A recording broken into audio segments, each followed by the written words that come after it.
Mother Teresa, the good, the bad, and the ugly. Some people have accused Saint Teresa of Calcutta of child trafficking. But is this really true? In this video, we'll be looking at some of the evidence and examining her character more deeply.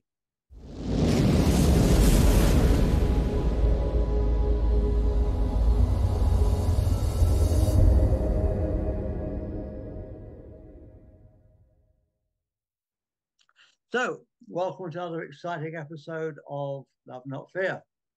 I'm Jack Cox, author of Love Not Fear, and I'm with my good friends, Barnabas England and Catherine Walden. We've Yes, got a please book mention called your Love. book. Yeah. There's another one coming out next week. So keep your eyes peeled for something more than love. What else is there more than love? You'll What find out else is next there week. indeed? Right, Annie's not with us this week, so we're not going to do our little song, unless you No, want to do it, Barnabas. no, it's all right. Because I don't sing. I've got more respect for people's ears. But yeah, we usually sing All You Need Is Love. And I always make the joke that the Beatles were advertising this book 40 odd years before it came out. So there we go. All right. So before we get into the meat of today's show, I just want to acknowledge that some of you, some people, don't really think we should be covering these kind of topics. I know some of you think that we should be all love and light and rainbows and unicorns, but I don't think that's really realistic, do you?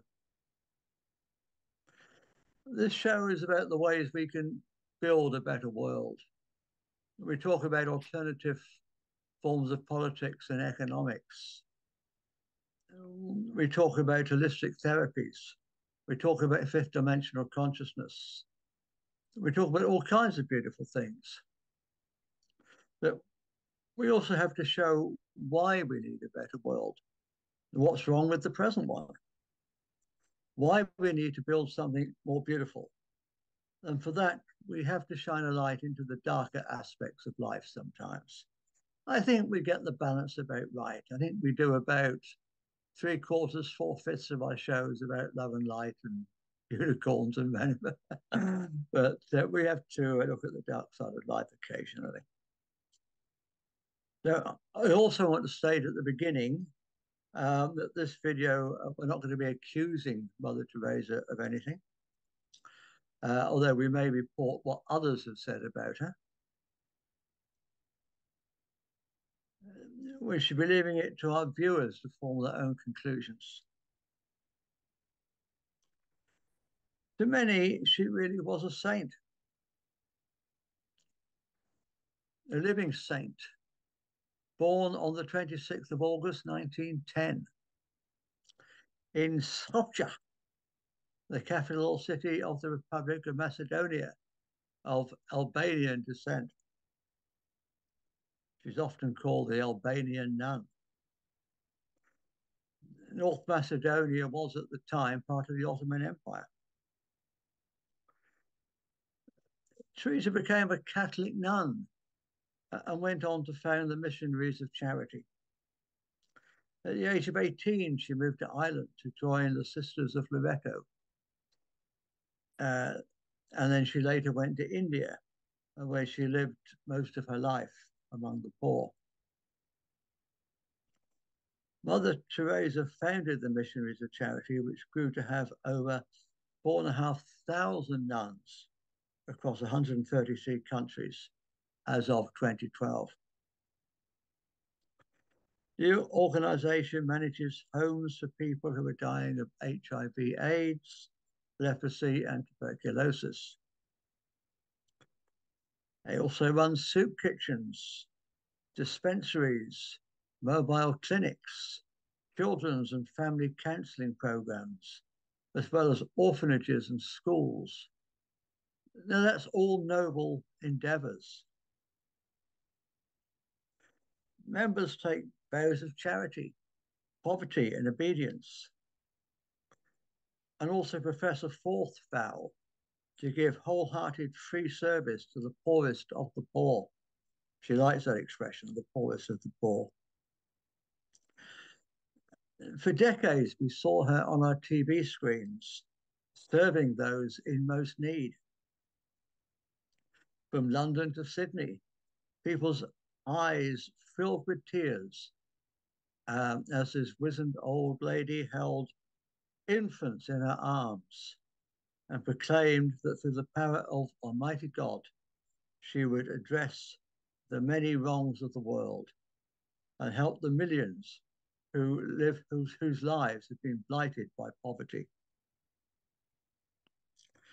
Mother Teresa was outspoken about the abject poverty she encountered in India, the devastation of the 1943 famine, and how millions died of starvation and disease. This was a woman who, in the name of God, promised to live among the poor and never falter from the path. Like a martyr, she would suffer her own series of illnesses, yet she would never turn her back on the slums. She would tend to the people whose homes were the streets and whose daily bread were the scraps people threw away. She would hold out a hand to the poor, the blind, and the lepers. She and her fellow missionaries held their arms out to the poor. They did indeed offer help to the many poor people who were living on the edge and felt helpless and lost. She built much needed orphanages. In her own words, Mother Teresa said, with her unlimited love, she would make it her life's work to protect the hungry, the naked, and the homeless, the crippled and the blind and the lepers, all those people who feel unwanted and unloved, uncared for through society, people that have become a burden to society and are shunned by everyone. She was there for the people of Calcutta and around the world.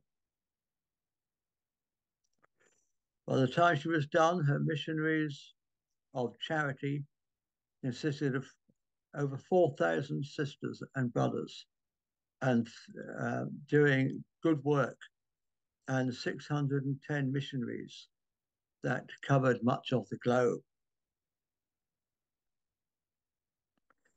They were helped by over 1 million workers, volunteers, who did anything from giving hope to orphans to handing out free soup to the homeless.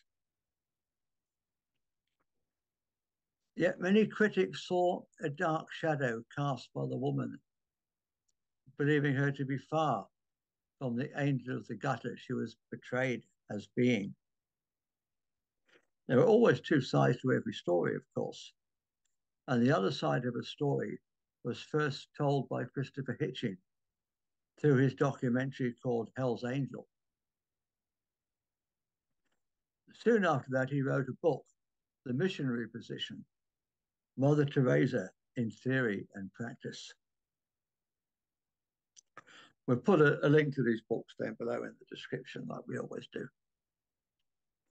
His criticism was that Mother Teresa and her sisters and brothers received millions upon millions to do God's work and didn't do a very good job with it.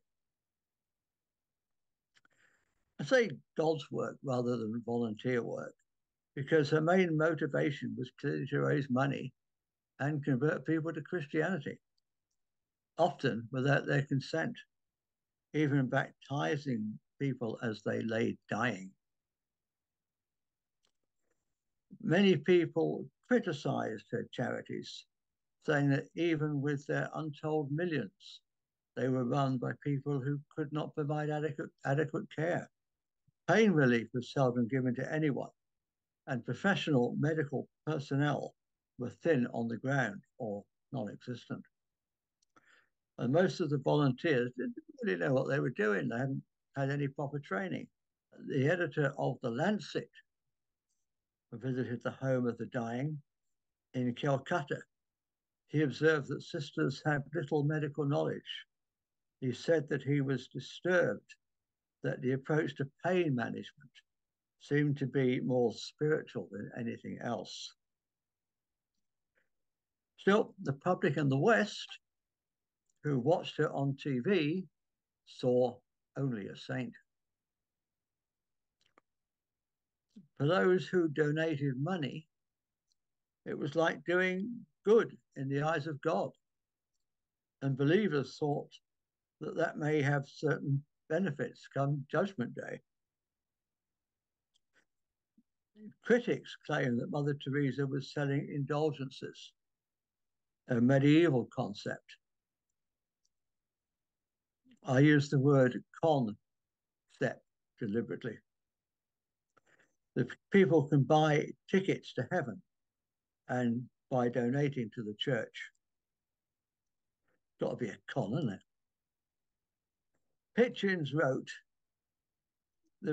this returns us to the medieval corruption of the church, which sold indulgences to rich while preaching hellfire to the poor. Mother Teresa claimed that suffering was a gift from God. She admitted that she wasn't trying to get rid of poverty, and she certainly wasn't a social worker. Her mission was to create more Catholics in the world and to expand the Catholic Church.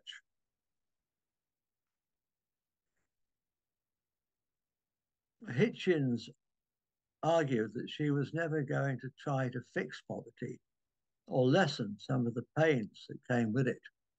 And her facilities were badly run.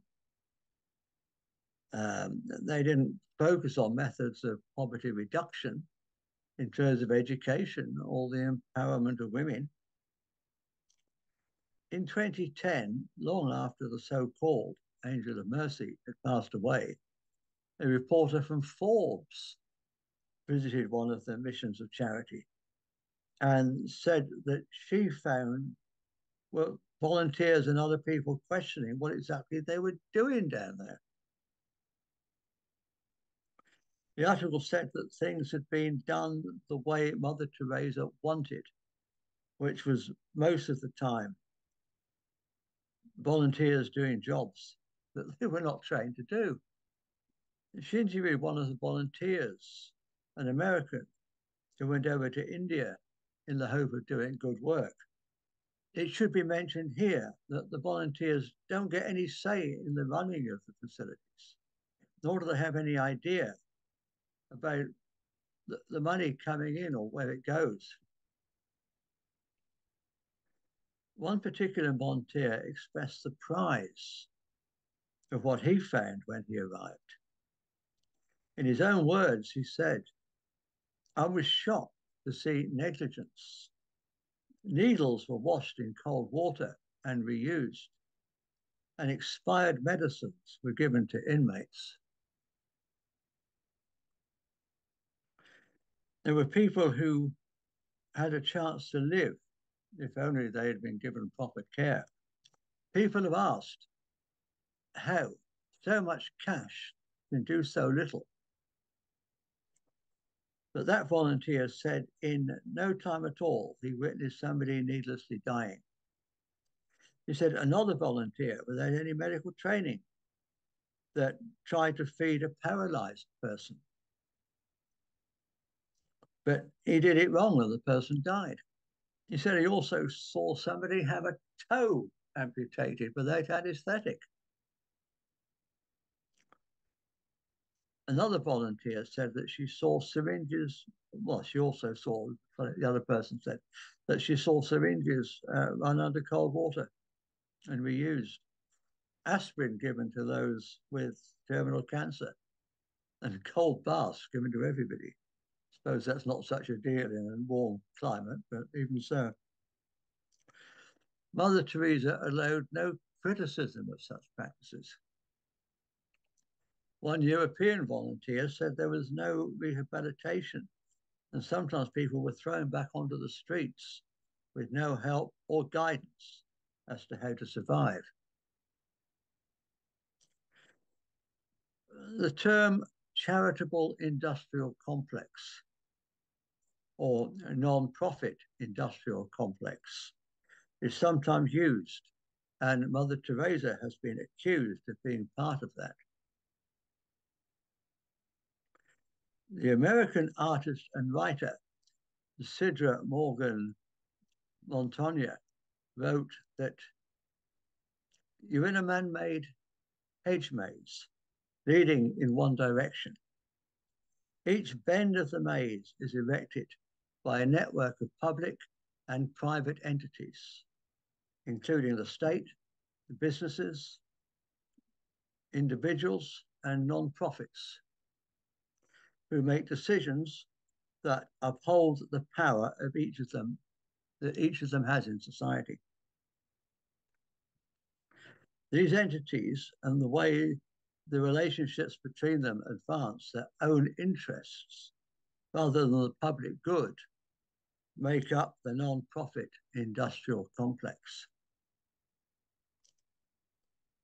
There are numerous reports of money being donated to certain missions of charity facilities, but not much of the money ever turning up there or ever be seen again.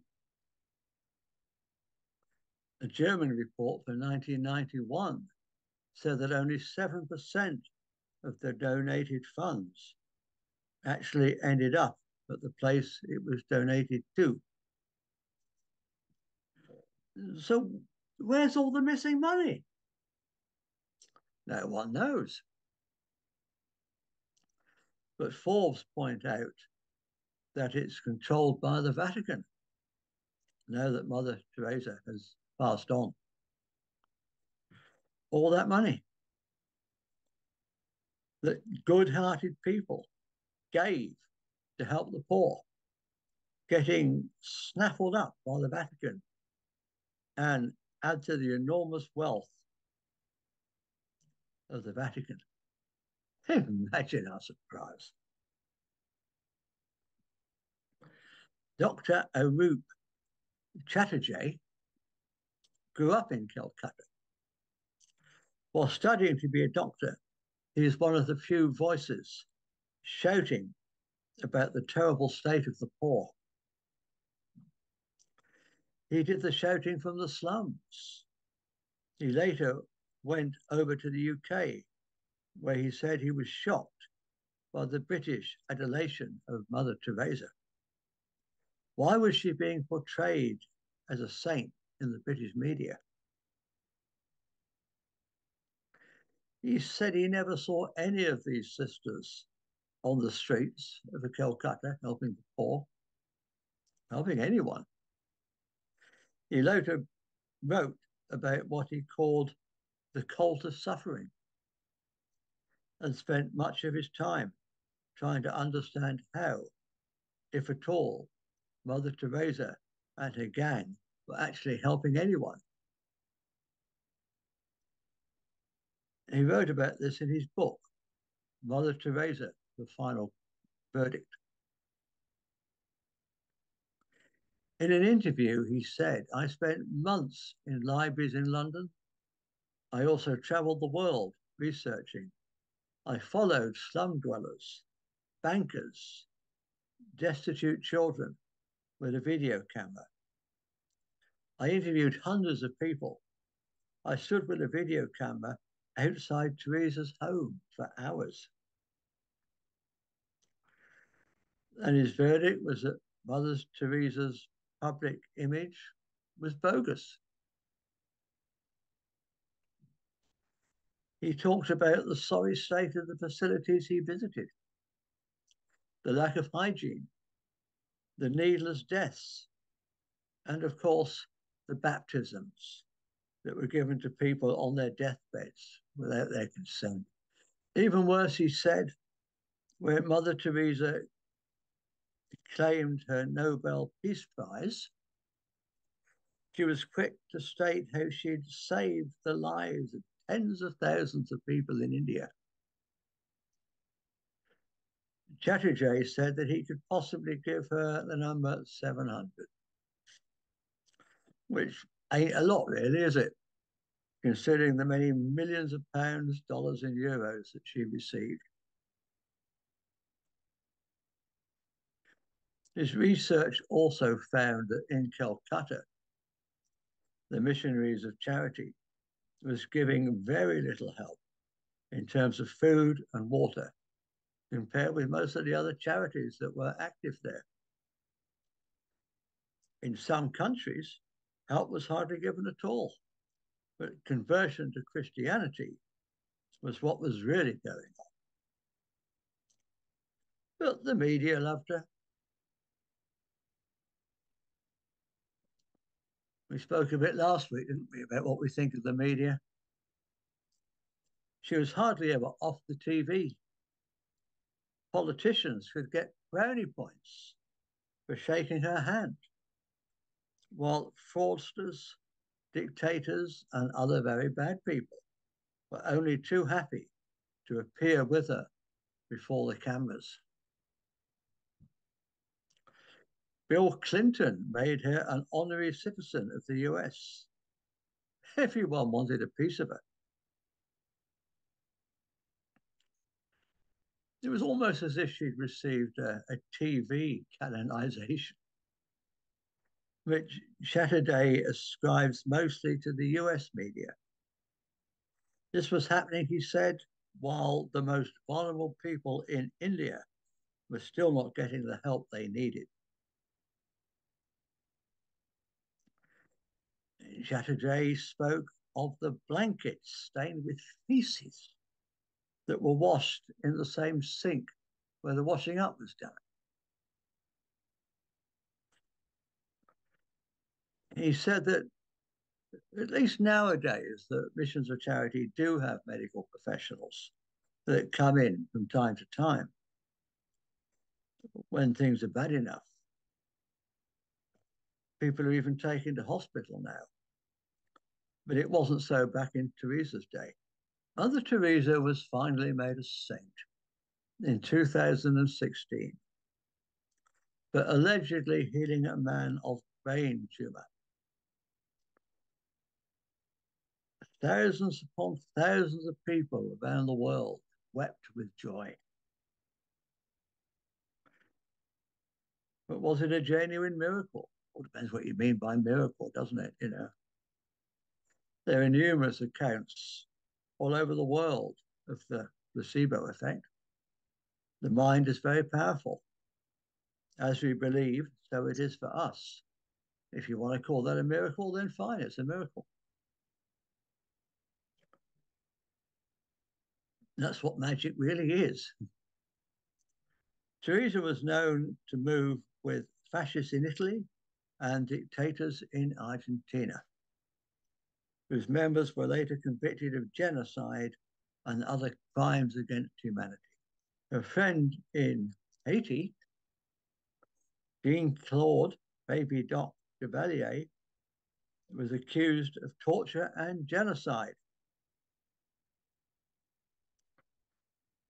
And she received $1.25 million from American fraudster Charles Keating, a banker known for his infamous savings and loans scandal.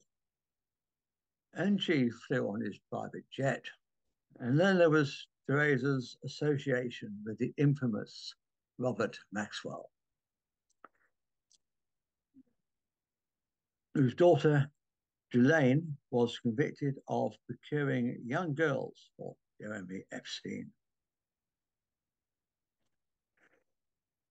Of course, that doesn't connect Mother Teresa to Epstein or to child trafficking in any direct way whatsoever.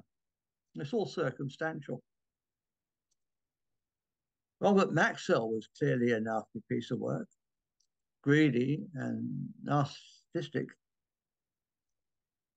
He was the product of his upbringing in a poor Jewish family in Czechoslovakia with a thoroughly nasty, cruel father. And his parents and other relatives were all killed by the Nazis in Auschwitz. But Robert Maxwell escaped.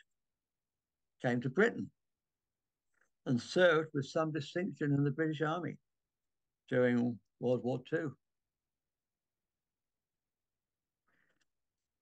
And then he started taking money from the Mirror Group pension fund. At first, fairly modest amounts, taken as unauthorized loans. He paid back the first two or three, I think. But as his business ventures elsewhere became unstuck, he plundered the pensions shamelessly to try to keep afloat.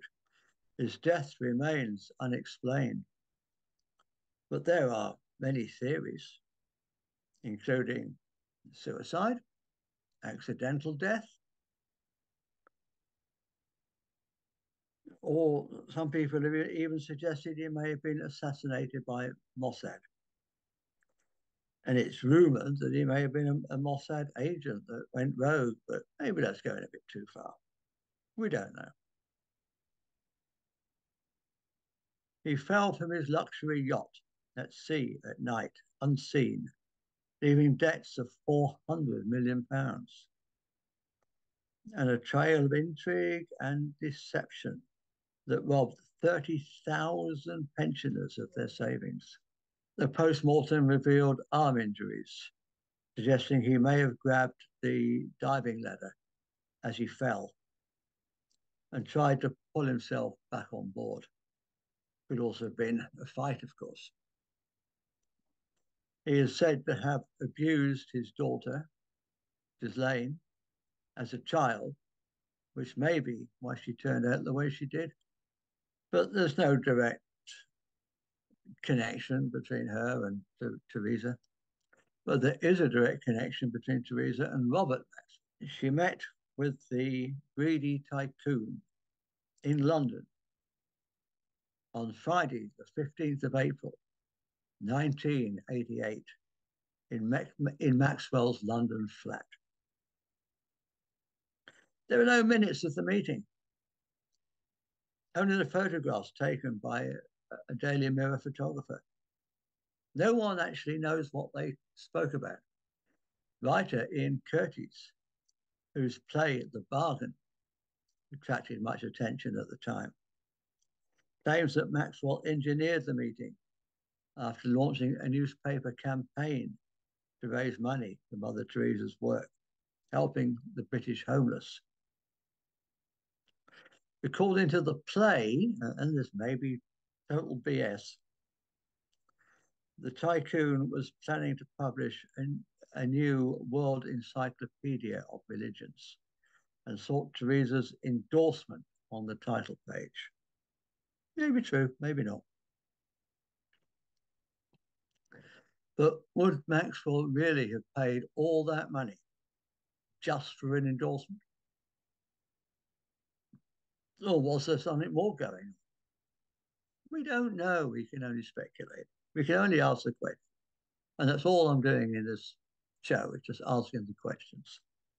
But the secrecy surrounding the meetings is suspicious, to my mind at least. And in the light of his daughter's chosen profession, I will leave that question open. Personally, I have an open mind on the whole matter.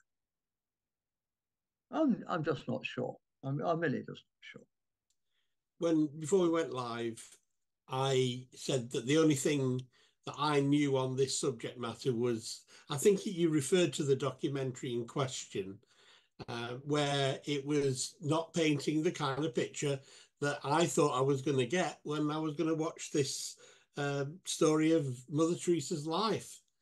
And obviously you've put quite a lot of that information into the presentation that you've just made.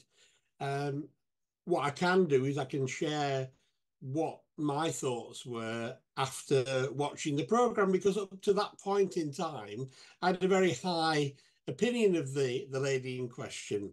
And it really, as they say in Sheffield, it knocked me duck off. And gotta bring some humor into this somehow. Anyway, the conclusion that I came to is that there's all kinds of forces at work in our world, and we are the product ourselves of our upbringing, our conditioning, our programming. And this lady, her experience of the world was based in Roman Catholicism. And like myself, within the evangelical Methodist Church, she believed in, I would call it evangelization, she might call it conversion, to bring people into the faith. And when you get, as I did in my own life, when you get a bit between your teeth, and you mean well, you want people to be blessed and saved and whatever else these terminology that you've been brought up to believe that this is something quite good to have, then good works. There's certainly those who believe, I think wrongly, even as a Christian, I felt wrongly that it was through their own efforts, their own goodness, kindness, that they were going to get into heaven. And the evangelical faith is one where it's by faith that we get saved. I may have a different view now to the one that I'm expressing, but her view would be that we need to bring as many people into this faith that I've got. And it is, to be fair, it is the largest part of the Christian church, is the Roman Catholic Church. So she may feel like this is the right kind of thing to do to bring people to faith. However, what I did also pick up from the documentary that I watched was that she was someone who believed that we as Christians should join in with the suffering of Jesus on the cross. And therefore, she didn't offer pain relief to people who were dying the most excruciating death, because she believed that by having that experience of death, that they would be more quickly hastened into heaven, because they were paying for all their sins. As Jesus paid for the sins of the world on the cross, they were actually taking the sting out of all the bad things that they'd ever done in their lives. And that for her was something that she felt had to be done. So she would bring people off the street. This is what I observed on this documentary that you've mentioned already. She brought people off the street, gave them somewhere to, because people were dying in the gutter in India. They probably still are today. She was bringing them in undercover, but then she just basically, it's like a hospice without any drugs or aftercare whatsoever. They're just laying there to die in some kind of, I suppose, decency, that they're away from prying eyes. And then when it comes to people like Robert Maxwell, I think that guy would have an awful lot on his conscience. And he probably thought, by associating with this lady who the world thinks the world of, that he might be forgiven for all the bad things that he'd been up to. Do you And really think he had a conscience? I don't know, but when in the documentary, I don't know if you've watched the documentary I'm talking about. I know you've referred to it. He was like, they were saying, "Oh, I don't know if he'll want to see you." "Oh, he will see me. He will see me." And she got to him, and she talked to him like a mother, who was at first scolding the child, and then saying it's going to be all right. And I know that you're a good boy, really. That's actually on the camera. So I can see why he might want to be associated, and other people who were in the public eye that weren't doing much good might want to find salvation and a place in heaven, despite all their wrongdoings by associating with her. But also in the documentary, it talked about the way that if there were people came, because there were many orphans in India, if people came to the orphanage and they weren't Catholics, she would say there was no children available. But if a Roman Catholic family came to adopt, there were always children. So she was probably thinking, if you're giving her the benefit of the doubt, that it's better for them to be raised in Catholic families and not in the families of Protestants or Muslims or Hindus or whatever else. That she was trying to enlarge the Roman Catholic contingency on planet Earth. And the other thing that again, it's just an observation. I may be incorrect. I wasn't there. I've just watched the documentary, that's all. That these people with a lot of money it was like a tax deductible thing. So if you give to charity, you get, you escape having to pay tax, and maybe you buy. It's not, maybe she was selling indulgences, but that's a kind of indulgence, isn't it? If you're as a company that's doing untold harm to planet Earth, if you're giving money to Mother Teresa, that is in the hope that she'll say a few prayers for you, or that maybe God will look on you more kindly when it comes to judgment because you've helped this little sister of the poor. And the other thing that I did notice at the time before the documentary was how quickly she was made a saint. Usually it takes about 100 years, I think. Maybe I'm wrong. If there's people in the Roman Catholic Church, they'll probably be able to tell you for sure. But usually it takes about 100 years. There's various different stages that you have to go through. But she was fast-tracked. Yeah. 1997, she died on the same day that Princess Diana died. Did she? And 2010 is when I think you said she became a saint. So it didn't take 100 years. It didn't take 100 years. And the same thing happened for John Paul II, the Pope. He was fast tracked as well.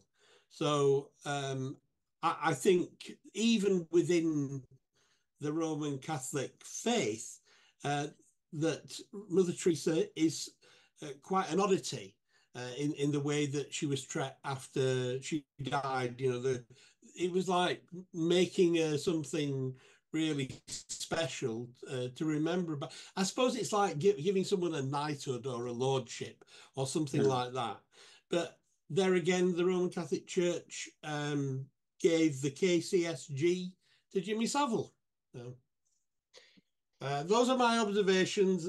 Whether they're worth the air that I breathe that I put them out there, I don't know. Thanks, Barnabas. That's great. Yeah, that's really appreciated. I haven't forgotten you, Catherine, but I've got a bit more of these notes to read out, and maybe we can hear from you later. Now, what I'm about to tell you in no way implicates Mother Teresa, because what I'm about to say happened several years after she died. But I think it's significant. In 2018, the Missionaries of Charity was involved in a scandal when a nun and a worker were arrested in India for baby trafficking. It is possible, just possible, not definite by any means, that this wasn't the first time the charity had done this.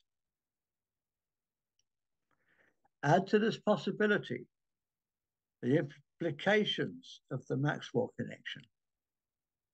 And we have what? Well, absolutely nothing, really. It's all just circumstantial. But some people have drawn conclusions from it. And what do we mean by baby trafficking anyway? I mean, Barnabas touched on this. What do we actually mean by the term? These babies were in an orphanage. One of the duties of an orphanage is to put children up for adoption to loving parents.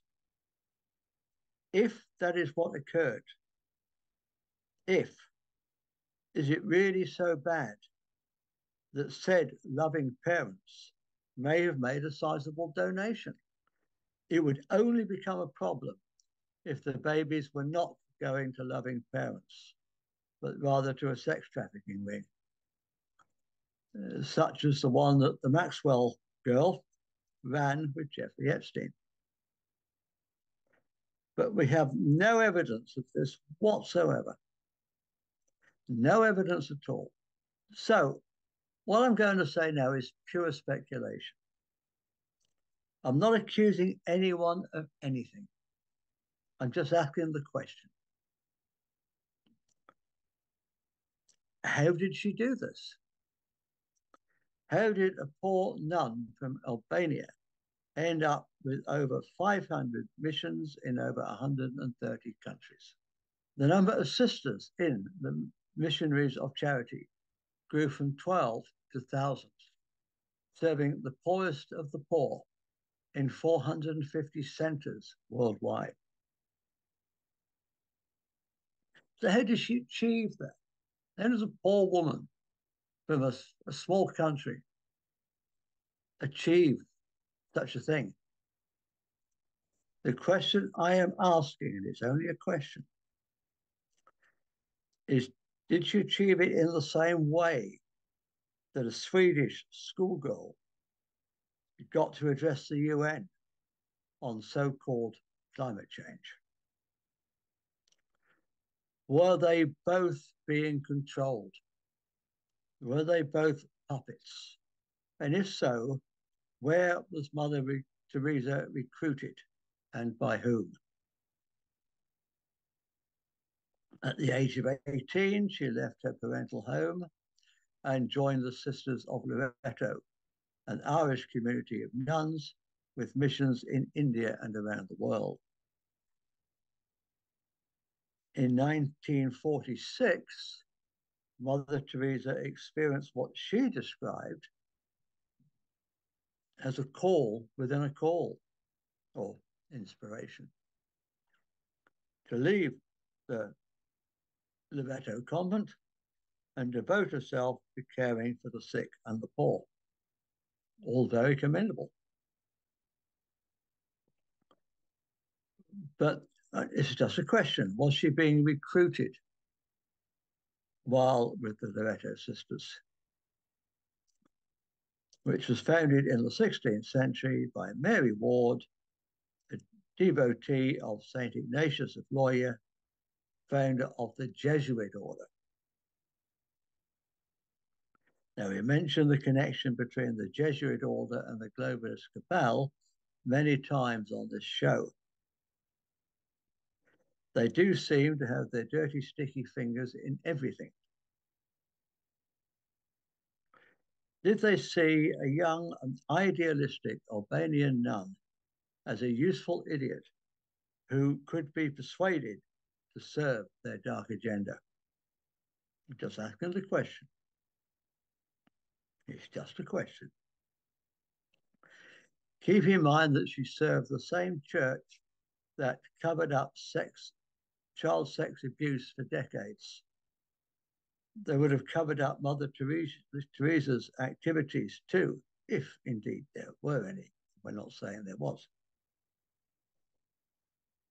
The church is not as pure and innocent as they want us to believe. In Ireland, the church was responsible for the dreadful Magdalene laundries, basically slave labor homes of poor women, especially those pregnant out of wedlock. The nuns who ran those had no idea how to look after babies and children born there, even if any of them cared. And the victims who died were buried without any grave markers. It was also implicit in the Swiss anti-Romany pogrom of the 40s to the 60s, which worked by kidnapping Romany children and farming them out for adoption under new names via church-run orphanages to approved Swiss families. In Britain at around the same time, the Catholic Church and some Protestant church organizations, together with the children's charity Dr. Bernardo's, operated a government-created scheme to remove children from poor parents, especially if the children were illegitimate, and ship them off to a new life in Australia and Canada. And no one thought to ensure that they were looked after properly, and many were badly treated by their orphanages and their foster parents. Some were just used as cheap labor. And some of the nuns involved would tell the children the terrible lie that their parents had died when they hadn't. So I think however bad and self-serving Mother Teresa may or may not have been, she was still only a product and mouthpiece for a very inhumane, very wealthy institution with an utter lack of any understanding and compassion for the people they claim to be helping. It is possible that she was selling babies to childless couples in the West, but I don't think she was doing it. I don't think she was selling them as sex slaves. I think that's going too far. That's my take on it anyway. Sending third world orphans for adoption in the West is probably a good thing. But the big question remains, where did all the money go? It certainly wasn't all spent on the orphans or on the sick. Indeed, I think a lot of the money raised went straight to the Vatican. There was certainly a very special friendship between Mother Teresa and Pope John Paul II. You may have seen footage of Pope John Paul II kissing the top of her head as she held his hands in his hand in hers. Mother Teresa and Pope John Paul II were portrayed in the media as the man and woman of the century who together made and changed history. They were said to be pilgrims of peace, supporters of the poor and the marginalized, promoters of human freedom and human dignity, as they were siphoning off funds intended for the poor and squirreling them away in the Vatican. Monsignor Francesco Follo, permanent observer of the Holy See to UNESCO, who worked closely with the missionaries of charity in Italy and France, wrote in his book on John Paul II that their bond was so profound that Mother Teresa presented the female dimension of John Paul II. It's almost like portraying them as a divine masculine and a divine feminine, isn't it? So, in conclusion, I think that accusing Mother Teresa of child trafficking is going way, way, way, way, way too far. But embezzlement, misappropriation of funds, even fraud, I think those charges need further investigation. As do charges of human rights abuse due to her well-documented false deathbed conversions. So, saint or sinner, A bit of both, really. The same as us all. None of us are saints. We have all compromised our principles at one time or another. We've all failed to live up to our highest ideals at some time. Whether she saved the lives of tens of thousands, or just 700, it's still a lot better than most of us ever achieve in our lifetimes. Now, I said at the beginning of this that we should be leaving it to our viewers to form their own conclusions. So, what's your take on all this? Catherine, we haven't heard from you yet. Hi, I've been really enjoying listening to all that actually. Can you hear me now, Jack? Yeah. You can hear okay. Perfectly. Well, first of all, the first thing I saw, and I know it's like sort of you saw me holding this up was like I just like sort of Greta Thunberg is the modern day Mother Teresa sort of person. Do you want to show that, what show that to the camera? Show that to the camera. Hold it up to the camera. it's like I wrote that down. Okay, yeah. Before you even mentioned it. What I would say, what I got from that was, are are they created for our benefit, or are they manipulated? I think there's a bit of both. I think that some people are good intentions and they come along and they get manipulated by the system or by the, as we say, the powers that be. I call them the manipulati. I rather call them that than the illumined ones. Yes, I like. Yeah, I think we should use that because that actually puts the words out into the consciousness, so you actually begin to understand what's happening with life, basically how we are manipulated to believe what we are shown to believe, and therefore we as creators create it. So that's why I call them manipulati anyway.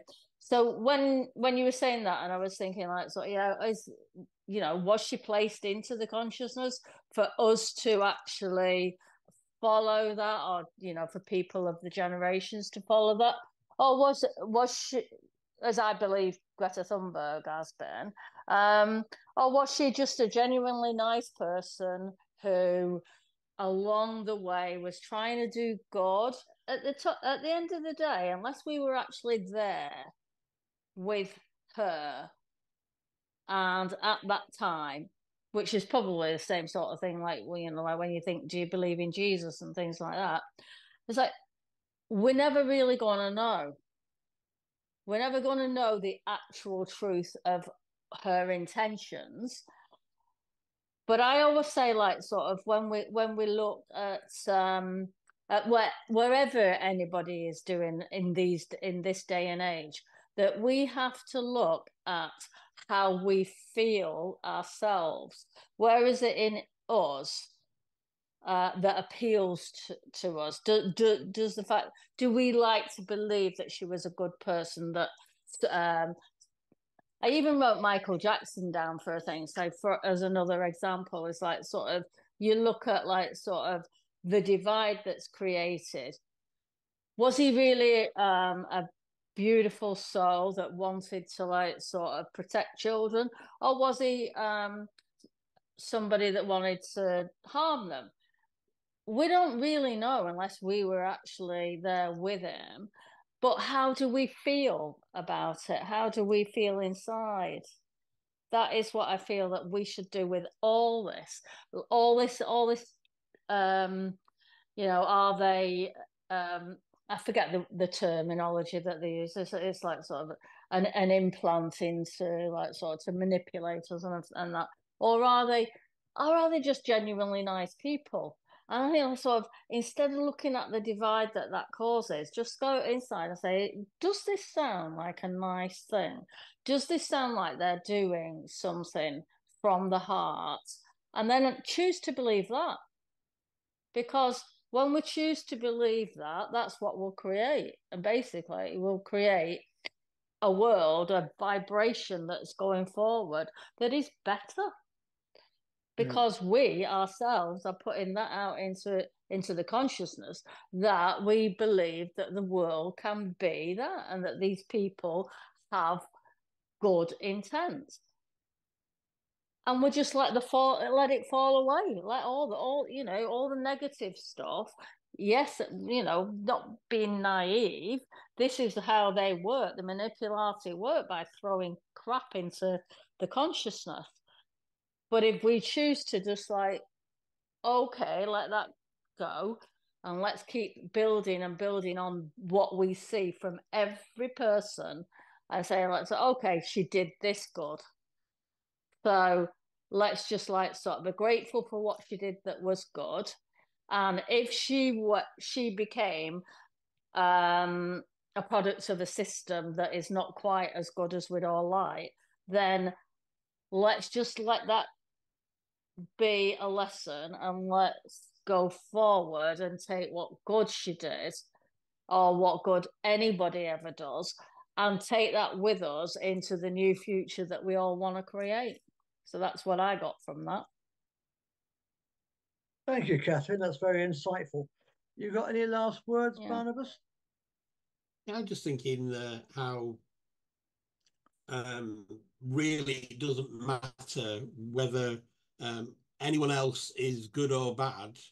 It's really about us as individuals. We as Catherine has said, we weren't there. We don't know. We've heard these stories told, good stories. I heard nothing but good about Mother Teresa until this documentary that I watched, and it just shocked me. But then you either have to come to a judgment as to whether this person is the good person that you thought they were all along, or whether there's an element of truth in what's being told to you. And I always try and balance it. I always try and find an explanation why people are the way that they are and why they don't necessarily fit the way that, they're not either perfect or rubbish. They're somewhere in between like the rest of us. And just because they're in the public eye, it's like looking to pop stars or football legends or whatever else. It's not really that important. What's important is what's going on in your own heart and in your own life. That's the only reality that you'll ever know. And my class leader in the Methodist Church, she said, your life and mine will either be an example to follow or a warning to heed. Make sure it's an example to follow. So That's I've good. always carried that with me, and I am intrigued, just like anybody else, about these characters that arrive on the screen, the media screen, whether it's a politician or whether it's a priest or a pop star or a footballer or an artist or whoever they are, that the media make a big star of them and then they usually chop them down to be nothing at the end. It's all to sell newspapers and to keep you watching the goggle box and so on.